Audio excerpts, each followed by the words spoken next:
Hello हमारे विद्यार्थियों, कैसे हो आप लोग। आज मैं आपको पढ़ाने वाला हूँ संस्कृत का सबसे मोस्ट इम्पोर्टेंट टॉपिक समास, जो कि बोर्ड परीक्षा के लिए बहुत ही अंकदायी है। इसमें आप मैक्सिमम नंबर ला सकते हैं।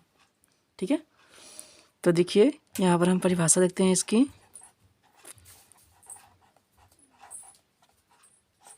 परिभाषा देखिए अब क्या होती है, यानी कि समास कहते किसे हैं। तो जब दो या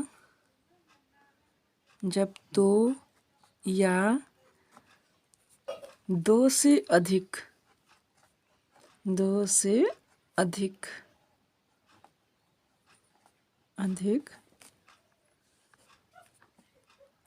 शब्दों को आपस में जोड़कर या मिलाकर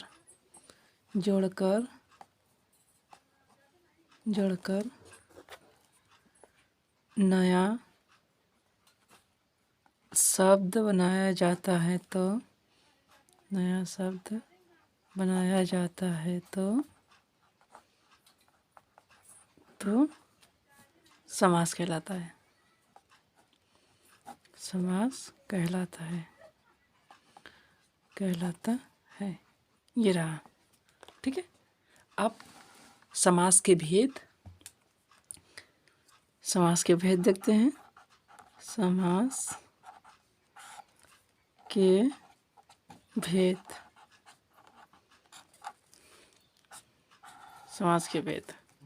तो पहला क्या होगा इसमें? पहला अपना होगा अव्ययी भाव समास।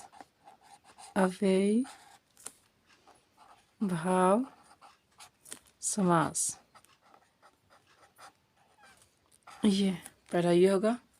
दूसरा क्या होगा? तत्पुरुष समास।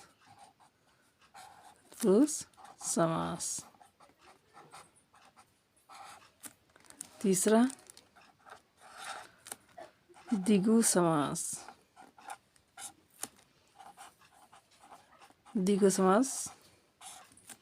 चौथा द्वंद्व समास।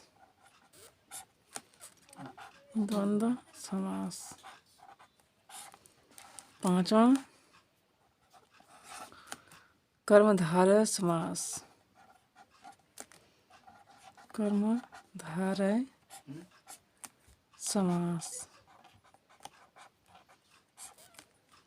और छठा है बहुव्रीहि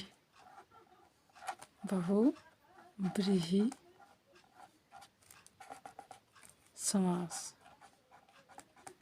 ये सभी 6 हैं। इनको आपको बारी बारी से अध्ययन करना है।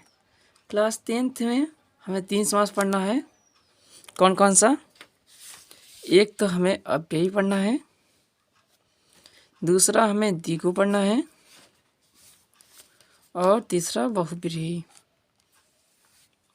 3 समास हमें पढ़ने हैं और मैं इन तीनों पर आपको अधिक प्रैक्टिस करवाऊंगा।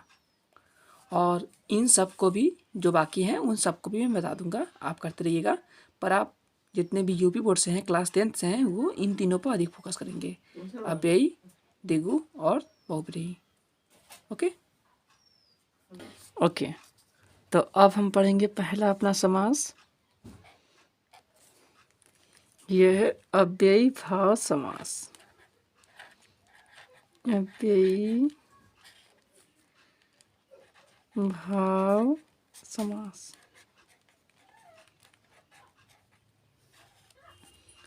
अब हम अव्ययी भाव के बारे में, इसके सभी शॉर्टकट मेथड और इसको विस्तृत से समझेंगे। ठीक है, आइए देखते हैं अपना समास। तो सबसे पहले परिभाषा आपको बता दें, क्योंकि देखिए अगर हम परिभाषा जानते रहेंगे तो हम किसी चीज़ को आसानी से कर सकते हैं। हमें पता होना चाहिए कि वो होता क्या है, वो कैसा है, उसमें क्या होनी चाहिए, क्या क्वालिटी होती है, ये सभी चीज़ें। तो देखते हैं अब अव्ययी भाव समास। तो यानी कि अव्ययी मतलब जैसा कि नाम से हमें पता चल रहा है कि इसमें कोई एक ऐसा पद होगा जो हमारा अव्यय होगा। अव्यय मतलब मुख्य, ये अव्यय। तो कह देंगे क्या कि यदि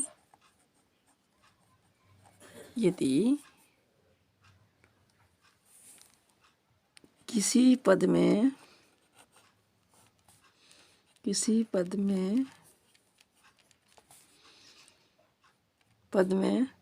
प्रथम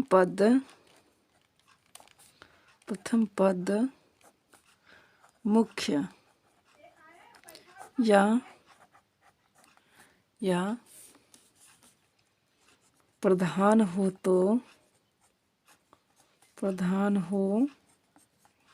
तो वह अव्ययी भाव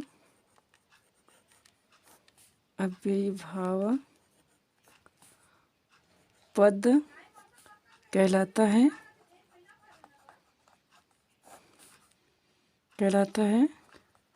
तथा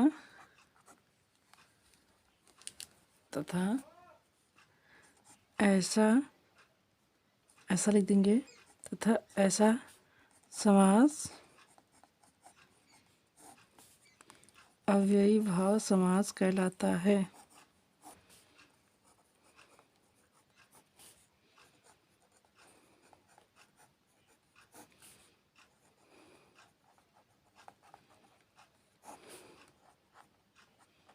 ये अगर ये तो मान लीजिए कि बढ़ा रहा, अगर आपको लॉन्ग ट्रिक में आता है तो ऐसा लिखेंगे।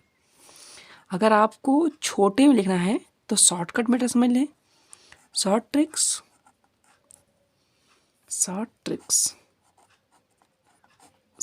क्या है?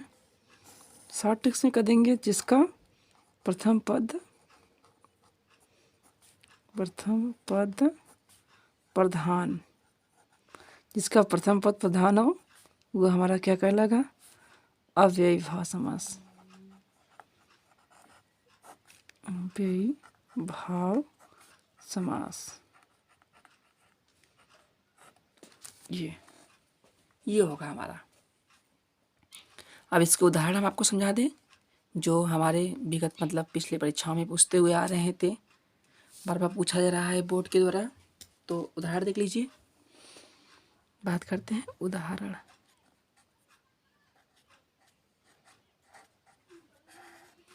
तो इसमें जो कि बहुत बार पूछा जाता है, देख लीजिए। मैंने आपको बताया नहीं बच्चों, यहाँ पहले है कि पहले हम समास के पद जान लें। देखिए, समास जैसे कोई भी शब्द दे दिया, जैसे मैंने आपको दे दिया यथाशक्ति, ये कोई आपका शब्द है संस्कृत का, यथाशक्ति। अब इसमें दो चीज़ें आएंगी। पहला, हमें इसका हमेशा क्या करना होता है? समास विग्रह। समास विग्रह क्या होता है? जब हम किसी संस्कृत के शब्द को उसके पूरे अर्थ में तोड़ दें, जैसे संस्कृत का शब्द रहा, अब हम इसको पूरे अर्थ में तोड़ दें तो वो समास विग्रह कहलाएगा। जैसे, तो इसका जब हम मतलब या ऐसा मान लीजिए कि समास विग्रह कर लीजिए, समास विच्छेद कर लीजिए, जो भी कर लीजिए। जैसे कि हम क्या करते थे, संधि में करते थे ना। जैसे संधि रहता था, मान लीजिए दिया विद्यालय, ये उदाहरण तौर पर जैसे विद्यालय रहता था। अगर मैं आपको इसका विच्छेद कहता था, संधि विच्छेद किए, तो आप क्या करते थे? विद्या धन आलया, यहाँ पर विसर्ग रहेगा, आलया विद्यालय, ऐसा होता था। ये तो संधि के नियम था, ये हमारा संधि के लिए था। अगर आपको ये नियम समझ में नहीं आया तो आप मतलब हमारी प्रीवियस वीडियो जो है उसको आप देख सकते हैं, दीर्घ स्वर संधि का। उसमें आपको ही समझ आएगा। पार्ट 1 में आपको ये मिलेगा। ये अपना संधि का उदाहरण है। अगर हम समास का उदाहरण करें तो जब इसका आप विग्रह करोगे तो क्या करोगे? तो पहले यहाँ शक्ति से लेंगे। शक्ति तो करेंगे शक्तिम।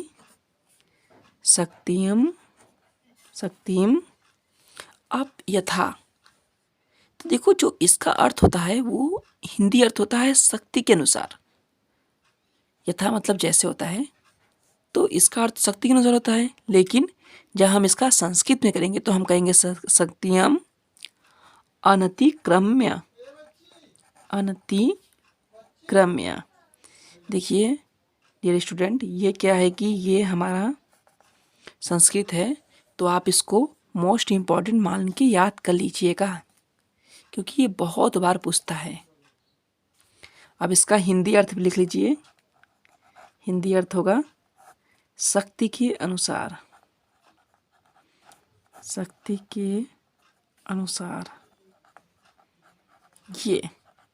ये इसका हिंदी अर्थ है। तो ये आप हिंदी में लिखिएगा और ये संस्कृत में, जब कभी आपको विग्रह कहेगा। ठीक है, मैं आशा करता हूँ कि आप लोग को समझ में आया होगा। अब एक और देखते हैं। चलिए मैं आपको कुछ बनाने का, अब आप कहोगे कि सर ये हम समास विग्रह कैसे करेंगे, आपके मन में ये सवाल आ रहा होगा। तो मैं इसका एक कुछ उदाहरण है जो एक जैसे होते हैं, तो आप उनको देख कर भी समझ सकते हैं। जैसे मैं आपको दे दूं प्रतिदिनम।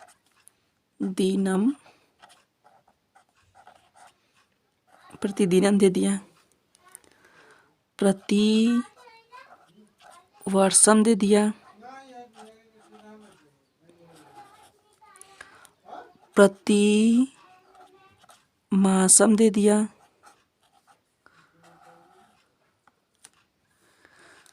ठीक है, ये मैंने आपको दे दिया है। अब मैं आपको कहूँ कि इसका समास विग्रह कीजिए, कैसे करेंगे? आपके मन में ये क्वेश्चन आएगा। तो देखिए करना क्या है आपको, बस आपको जरा सा ट्रिक लगाना है। ट्रिक क्या है? यहाँ पर देखिए प्रतिदिनम मतलब, अगर आप इसका हिंदी अर्थ समझो, हिंदी अर्थ मैं आपको बताऊं तो इसको हम कह देंगे कि हर एक दिन। हर एक दिन।